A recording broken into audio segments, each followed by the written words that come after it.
बिहार की राजनीति को लेकर आज एक फिर नई चर्चा हम करने जा रहे हैं। जो राजनीतिक हलचल शुरू हुई है वह अब थमने का नाम नहीं ले रही है, क्योंकि मुख्यमंत्री नीतीश कुमार ने जिस दिन अपना नामांकन राज्यसभा के लिए किया, उसके बाद जो सवाल तैर रहा है हवा में, उस सवाल का अभी जवाब देने के लिए न तो कोई राजनीतिक नेता आगे आ रहा है और न वो रहस्य से पर्दा उठ रहा है कि क्या मुख्यमंत्री नीतीश कुमार के राज्यसभा नामांकन के बाद वो राज्यसभा जाएंगे या कल यानी 9 मार्च को नाम वापसी होना है। तो नाम वापसी का क्या रहस्य है, उस दिन किसका नाम वापस होगा। तो स्वागत है आपका, मैं वहीं खबर नई के नए एपिसोड में, मैं शशि भूषण। तो मैं बता दूं कि कल यानी 9 मार्च को एक खास दिन साबित होने वाला है। इस दिन प्रत्याशियों के यानी जो राज्यसभा के प्रत्याशी हैं, 6 लोगों ने नामांकन पत्र दाखिल किया है, उनके नाम वापसी का अंतिम दिन है। अगर नाम वापस नहीं होता है तो ये लोग फिर चुनावी मैदान में एक दूसरे के सामने खड़ा होंगे। नाम वापसी का समय दोपहर 3 बजे तक निर्धारित है। इसके बाद अगर कोई प्रत्याशी अपना नाम वापस ले लेता है और 5 सीटों के लिए 5 प्रत्याशी अगर बच जाते हैं तो यह मान लिया जाएगा कि अब चुनाव की नौबत नहीं आएगी, यानी मतदान नहीं होगा। लेकिन मतदान की स्थिति तब पैदा हो जाएगी जब 6 में से कोई भी प्रत्याशी अपना नाम वापस नहीं लेगा।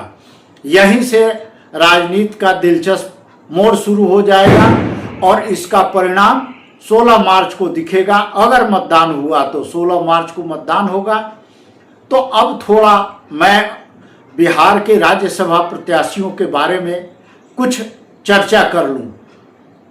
दोस्तों, हर 2 साल के बाद राज्यसभा के प्रत्याशियों का चुनाव होता है, तो इसकी चर्चा कभी उतनी नहीं होती जितना इस बार चर्चा हुआ है, क्योंकि इस बार मुख्यमंत्री नीतीश कुमार अपने खुद राज्यसभा के प्रत्याशी हुए हैं और शायद मुख्यमंत्री रहते हुए संभवतः यह पहला अपने आप में बिहार का उदाहरण है कि कोई मुख्यमंत्री राज्यसभा के प्रत्याशी का दावेदार हुआ है।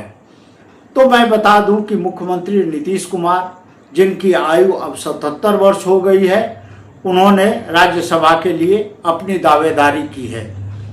दूसरा जो बड़ा चेहरा है इसमें, वह भाजपा के राष्ट्रीय अध्यक्ष नितिन नवीन, ये नवनियुक्त राष्ट्रीय अध्यक्ष हुए हैं। इन्होंने भी अपना नामांकन किया है और इनकी आयु सिर्फ 45 वर्ष, यानी नितिन नवीन 45 वर्ष के हैं।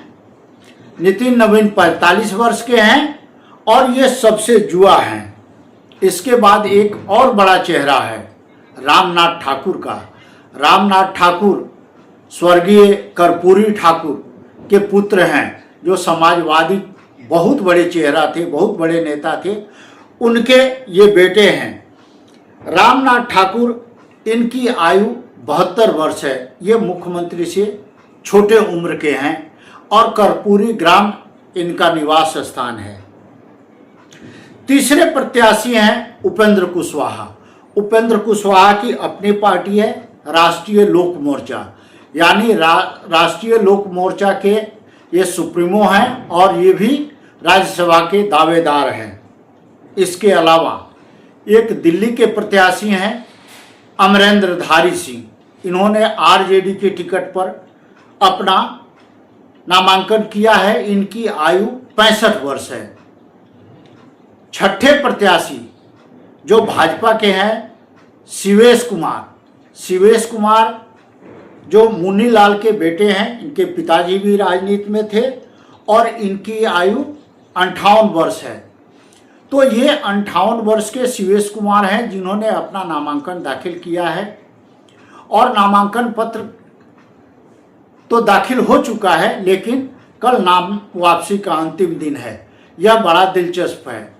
एक और इसका इंटरेस्टिंग जो पहलू अभी तक साफ नहीं हो पा रहा है वह यह है कि आखिर मुख्यमंत्री की राज्यसभा का प्रत्याशी होने के बाद अगला मुख्यमंत्री कौन होगा या नीतीश कुमार बने रहेंगे, इसका अभी तक कोई खुलासा नहीं कर रहा है। बड़ा ही यह संशय का विषय और बहुत ही राजनीतिक सरगर्मी का विषय है कि आखिर राज्यसभा में मुख्यमंत्री जाते हैं तो क्या वह मुख्यमंत्री रहेंगे। हालांकि 6 माह तक उनको यह अधिकार मिल सकता है, वे 6 माह तक तो मुख्यमंत्री रह सकते हैं एज ए राज्यसभा सदस्य। तो क्या 6 माह तक इंतजार होगा? ये 6 माह तक बिहार वासियों को देखना है कि वे मुख्यमंत्री नीतीश कुमार को ही देखेंगे या नए मुख्यमंत्री के नाम से कोई खुलासा होगा। यह सारा भविष्य के गर्त में है। तो दोस्तों, आज का यह अपडेट है, आप मेरे साथ बने रहें। धन्यवाद। अगर यह वीडियो अच्छा लगे तो आप इसे लाइक कीजिए, शेयर कीजिए, बेल आइकन को दबाइए। धन्यवाद।